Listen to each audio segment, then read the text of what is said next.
Uyingizda mana shunday tort qilishni xohlasangiz, avvalambor biskvitni to'g'ri tayyorlashni o'rganing. Men 7 ta tuxumli biskvit tayyorladim. Tuxumlarim kichik bo'lganligi sababli 8 ta tuxum qo'shdim. 280 gram shakarni soldim, 70 gram suv, 54 gram turetskiy Avalex qo'shdim. 35 gram kukuruz kraxmali, 7 gram razrexlitel va 3,5-4 gram atrofida vanilin qo'shdim. 280 gram elangan unni qo'shib, baland tezlikda yaxshilab mikserlaymiz. Bu jarayon sizdan 3 daqiqadan 7 daqiqagacha vaqtni olishi mumkin. Bu yerdagi har bir mahsulot muhim ahamiyatga ega. Bittasini qo'shmasangiz ham o'xshamasligi mumkin. Mahsulotlar o'lchoviga va tuxum kattaligiga albatta e'tibor qarating. 25 diametrli qolipimni shunaqa zar qog'oz bilan o'rab oldim va tayyor massani qo'shdim.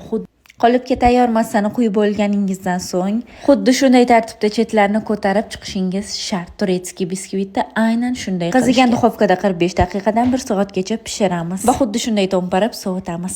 Keyin tortga